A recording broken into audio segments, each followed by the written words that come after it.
Hello all, welcome to daily vlog channel. இன்றைக்கி நம்ம என்ன பார்க்க போகிறோம்னா, ஒரு மலபார் சிக்கன் பிரியாணி தான் பார்க்க போகிறோம். ஸோ இது வந்து பிளேட்டில் வந்து மலபார் சிக்கன் பிரியாணி பார்த்திங்கன்னா எப்பவுமே இந்த மாதிரி ரவுண்டு ஷேப்பாக வந்து போட்டு தான் அதோட சாப்பிட்ற விதம்.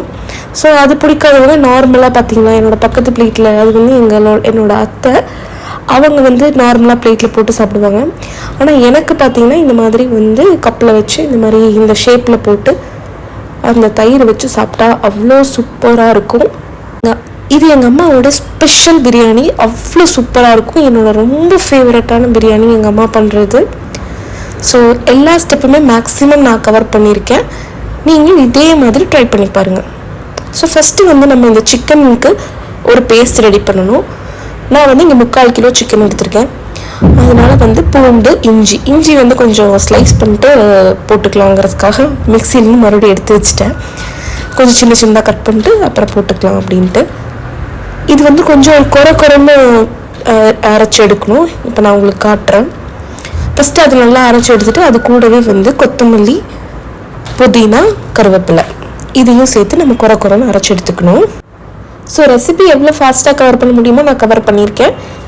ஏன்னா எங்கள் அம்மா தான் பண்ணுறதுனால அவங்க வந்து டக்குன்னு ஸ்பீடாக பண்ணிடுவாங்க. ஸோ இன்னொரு அடுப்பில் பார்த்திங்கன்னா நம்ம வந்து இதுக்கு ரைஸ் பாயில் பண்ணோம். ரைஸ் தனியாக, சிக்கனோட மசாலா தனியாக. இதுதான் இதோட ப்ரொசீஜரு. கன்ஃபியூஸ் ஆகாமல் இருக்கணும்னு தான் நான் இவ்வளோ டீட்டெயில்டாக சொல்கிறேன். ஸோ ரைஸ் பண்ணுறதுக்கு எப்போவுமே கீ ரைஸ் பண்ணணும். கீ ரைஸில் வந்து கொஞ்சம் கோகோனட் ஆயில் சேர்த்துக்கோங்க. 2 டேபிள் ஸ்பூன் கீ சேர்க்குறீங்கன்னா 1 டேபிள் ஸ்பூன் கோகோனட் ஆயில் சேர்த்துக்கோங்க. அப்போ தான் அந்த ரைஸ் ஒட்டாமல் வரும். அதுக்கப்புறம் அதில் நம்ம தேவையான ஸ்பைசஸ் எல்லாம் பட்டை, கிராம்பு, ஏலக்காய் இதெல்லாம் சேர்த்துட்டு சும்மா லைட்டாக அது ரோஸ்ட் ஆன உடனே நம்ம வந்து தண்ணி சேர்த்துடலாம். தண்ணி வந்து 1:2 ரேஷியோ தான். இது வந்து கேரளாவிலேருந்து கொண்டு வர பிரியாணி ரைஸு. நம்ம நார்மல் ஜீரக சம்பா சேர்க்குறதுனால சேர்த்துக்கலாம், இல்லை இதுக்கு பாஸ்மதி ரைஸ் சேர்க்குறதுனால நீங்கள் சேர்த்துக்கலாம். ரெண்டுமே சூப்பராக இருக்கும். இது வந்து ஜீரக சம்பாவோட கொஞ்சம் நீளமாக இருக்கும் இந்த அரிசி. கேரளா பிரியாணி ரைஸ் சொல்லுவாங்க, கைமா ரைஸ்ன்னு சொல்லுவாங்க. ஸோ அது கிடைக்கனாலும் நம்ம யூஸ் பண்ணிக்கலாம். அதுக்கப்புறம் அந்த தண்ணி வந்து ஊற்றிட்டு கொஞ்சம் லைட்டாக கொதிச்சோடனே அதில் வந்து ஒரு 1/2 லெமன் பிழிஞ்சு விட்டுருங்க. ஸோ இந்த லெமனோட ஃப்ளேவர்லாம் அரிசியில் வராது, ஆனால் அரிசி ஒட்டாமல் இருக்கிறதுக்காக அம்மா சேர்ப்பாங்க. இந்த இலை பார்த்திங்கன்னா நம்ம வீட்டில் இருக்கும், நல்ல ஒரு ஸ்மெல் கொடுக்கும். இது இல்லைனாலும் இந்த ஸ்டெப்பை நீங்கள் ஸ்கிப் பண்ணிடலாம்.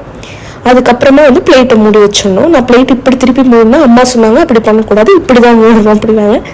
பட் அதோட கான்செப்ட் என்னன்னு எனக்கு தெரியல. அந்த தண்ணி கொதிக்கிற கேப்பில் நம்ம வந்து சிக்கனோட மசாலா ரெடி பண்ணிடலாம். மசாலாலேயும் வந்து நெய், தேங்காய் எண்ணெய் தான் சேர்க்குறோம், வேறு எதுவும் இல்லை. அதுக்குள்ளே தண்ணி கொதிச்சிருச்சு. அப்போ நம்ம வந்து வாஷ் பண்ணி வச்சுருக்கிற அரிசி எடுத்து அதில் நம்ம போட்டுடலாம். ஓகேங்களா?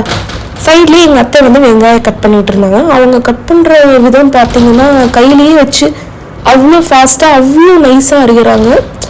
நம்மெல்லாம் கட்டிங் போர்டில் வச்சு 1/2 மணி நேரம் அறிகிறோம், அவங்க 10 நிமிஷத்தில் டக்குன்னு முடிச்சிடுறாங்க. ஸோ அதெல்லாமே பை ப்ராக்டிஸ் தான் வருது, நம்மளுக்கு அந்த மாதிரி வராது. ஸோ கொஞ்சம் வந்து சலாடுக்காக மாற்றி வச்சாச்சு. பாக்கி இருக்கிற பெரிய வெங்காயமெல்லாம் போட்டாச்சு. அதுக்கு முன்னாடி நம்ம பிரியாணியோட ஸ்பைசஸ் பட்டை, கிராம்பு அதெல்லாம் நம்ம வந்து போட்டுட்டு வெங்காயத்தை போட்டுற வேண்டியதான்.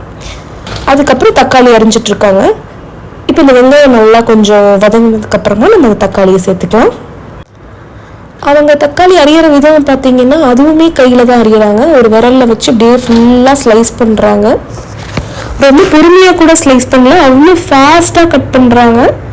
நம்ம ஒரு டைம் கட் பண்ணாலே நம்ம கை வெட்டிடுமோ அப்படிங்கிற பயம் இருக்கும். பட் ஆனால் அவங்க வந்து ரொம்ப கேஷுவலாக ரொம்ப தின்னாக கூட அறிகிறாங்க. நீங்கள் பார்த்தீங்கன்னா தெரியும். நான் வந்து இதில் ஸ்பீடெல்லாம் எதுவும் பண்ணல, அவங்க அறிகிற ஸ்பீடே அவ்வளோ ஸ்பீடாக அறிகிறாங்க, அவ்வளோ ஃபாஸ்ட்டாக அது வந்து அறிகிறாங்க. மீன் டைம் நம்ம வந்து அரிசி போட்டுருந்தோம் இல்லையா, கொதிச்ச தண்ணியில் நம்ம அரிசி போட்டுருந்தோம். அது நல்லா கொதிச்சுட்ருக்கு. க்ளோஸ் பண்ணி வச்சிடணும். நடுவில் ஒரு டைம் மட்டும் மிக்ஸ் பண்ணிட்டு க்ளோஸ் பண்ணி வச்சிடணும். இப்போ வந்து வெங்காயம் நல்லா மசாலா, சிக்கன் மசாலாவோட வெங்காயம் நல்லா வதங்கிடுச்சு. அதில் வந்து நம்ம அரிஞ்சு வச்ச தக்காளி சேர்த்துக்கணும். இப்போ 4 வெங்காயம் எடுத்திருக்கீங்கன்னா தக்காளியும் 4 தக்காளி ஈக்குவலாக எடுத்துக்கோங்க. அப்போ தான் வந்து அந்த புளிப்பெல்லாம் ரொம்ப சூப்பராக வரும், ரொம்ப டேஸ்ட்டாக இருக்கும் உங்களுக்கு மசாலா. தக்காளி ஒரு விதத்தில் சாட்டே ஆனதுக்கப்புறம் ரொம்ப சாட் ஆகணும்ட்டு இல்லை, ஏன்னா இந்த மசாலாலாம் போட்டு மறுபடியும் சாட்டாக தான் போகுது. அது நம்ம அரைச்சி வச்சுருக்கிற பேஸ்ட்டு, இஞ்சி, பூண்டு, சின்ன வெங்காயம், பச்சை மிளகாய், அந்த இலைகள் எல்லாம் இருக்குல்ல, அந்த பேஸ்ட்டை வந்து சேர்த்துக்கோங்க. மீன்வைல் இந்த அரிசியில் தண்ணி ஃபுல்லாக வத்திருச்சு. மறுபடியும் ஒரு லைட்டாக ஒரு லெமன் ஸ்க்வீஸ் பண்ணிட்டு மூடி வச்சிடணும். அவ்வளோதான், ஆஃப் பண்ணிடலாம். நம்ம அரிசி வந்து 90% தான் குக் ஆகணும், ஃபுல்லாக குக் ஆகக்கூடாது. அதுதான் மெயினாக நோட் பண்ண வேண்டிய விஷயம். ஏன்னா நம்ம தம் போடுறப்போ மறுபடியும் அரிசி குக் ஆகும். அதனால 90% தான் அரிசி குக் ஆகிருக்கணும். குக் ஆகணும்னா நம்ம லைட்டாக லெமன் பிழிஞ்சிட்டு அதை மூடி வச்சிடலாம். இந்த பக்கம் மசாலாவில் பார்த்தீங்கன்னா தக்காளி, நம்ம அரைச்சி வச்ச பேஸ்ட் எல்லாம் போட்டோம் இல்லையா, மறுபடியும் கொஞ்சம் கொத்தமல்லி, மல்லி இலை இதெல்லாம் போட்டுட்டு தயிரை தேவையான அளவு ஊற்றிக்கோங்க. இப்போ மசாலா பொடிகள் நம்ம சேர்த்துக்கலாம்.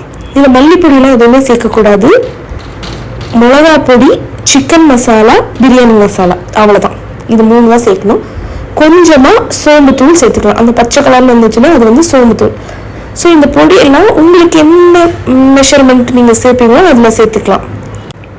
காரம் ஃப்ளேவருக்கு தகுந்த மாதிரி நீங்கள் சேர்த்துக்கலாம். அதுக்கப்புறம் வந்து நம்ம ஒரு லெமன் பிழிஞ்சிக்கலாம். இது வந்து என்னோட ஹஸ்பண்ட் தான் பண்ணுறாரு. ஏன்னா அந்த அன்னைக்கு எல்லாருமே கிச்சனில் வந்து இந்த பிரியாணி பண்ணிகிட்டு இருந்தோம். அம்மாவுக்கு வந்து கொஞ்சம் கை வந்து சரியில்லாமல் இருந்துச்சு. அதனால எல்லாருமே, நான் ஒரு ஒர்க் பண்ணிட்டு இருந்தேன், நான் வீடியோ எடுத்துகிட்டு இருந்தேன், எங்கள் அத்தை ஒரு குக் பண்ணிட்டு இருந்தாங்க.